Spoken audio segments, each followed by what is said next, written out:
दुनिया में इस वक्त हिंदुस्तान की जय जयकार हो रही है। चंद्रयान 3 की कामयाबी ने देश का गौरव बढ़ा दिया है। ये तस्वीर उस गौरव की प्रतीक बनी है। इस तस्वीर ने सिर्फ हिंदुस्तान ही नहीं बल्कि दुनिया की नजरों में इसरो का सम्मान कर दिया। वैज्ञानिकों की मेहनत को नया आयाम दिया है, क्योंकि उन्होंने वो कर दिखाया जो दुनिया के तमाम देश आज तक नहीं कर पाए। उधर विक्रम लैंडर चंद्रमा की सतह को छुआ, इधर भारत ने स्वर्णिम इतिहास लिख दिया।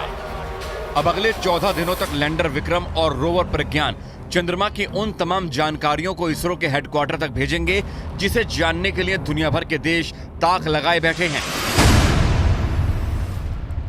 प्रज्ञान के काम की शुरुआत लेजर बीम के साथ होगी। लेजर बीम से चंद्रमा के एक टुकड़े को पिघलाया जाएगा और उससे जो गैस निकलेगी उसका विश्लेषण करेगा। इससे जुड़ी जानकारी को इसरो को भेजा जाएगा। रोवर का काम इतना ही नहीं है, रोवर प्रज्ञान चंद्रमा की मौलिक संरचना की जानकारी भी जुटाएगा। चंद्रमा की सतह पर केमिकल और मिनरल्स के बारे में पता करेगा और दक्षिण ध्रुव की रासायनिक संरचना का पता लगाएगा। वैज्ञानिकों का दावा है कि चंद्रमा पर मैग्नीशियम और एल्यूमिनियम का भंडार है। ऐसे में मैग्नीशियम एल्यूमिनियम के अनुपात का भी पता लगाया जाएगा। इसरो वैज्ञानिकों के मुताबिक रोवर प्रज्ञान चंद्रमा पर परीक्षण के लिए लैंडर विक्रम से 500 मीटर दूर तक जा सकता है। इस दौरान इसकी स्पीड 1 सेंटीमीटर प्रति सेकंड से भी कम हो सकती है। कौन कौन सा केमिकल चंद्रमा के दक्षिण ध्रुव पर है, चंद्रमा पर किस केमिकल की कितनी मात्रा है, magnesium, aluminium, silicon, potassium, calcium, tin, लोहा जैसी धातु के बारे में पता लगाने की कोशिश की जाएगी।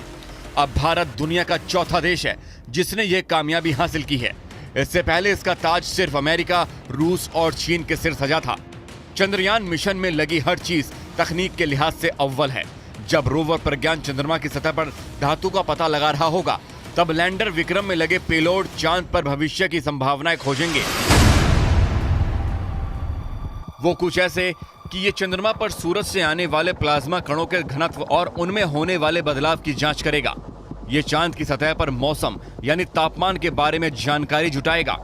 ये लैंडिंग साइट के 500 मीटर के दायरे में भूकंप या किसी दूसरी प्राकृतिक आपदा से जुड़ी जानकारी को हासिल करेगा। ये चांद के डायनामिक्स को समझने की कोशिश करेगा। चंद्रमा की जमीन पर रोवर प्रज्ञान के पहिए भारत की अमिट छाप छोड़ रहे हैं। अशोक स्तंभ और इसरो के लोगों की छाप चंद्रमा की सतह पर उसके गौरवशाली इतिहास को लिख रही है। रोवर और लैंडर की मदद से इसरो को वो जानकारी हासिल हो रही है जिसका उसे बरसों से इंतजार था। लगातार इसरो हेडक्वार्टर में चंद्रमा की नई तस्वीरें मिल रही हैं जो चंद्रमा पर बढ़ते हिंदुस्तान के कदम को बता रही है।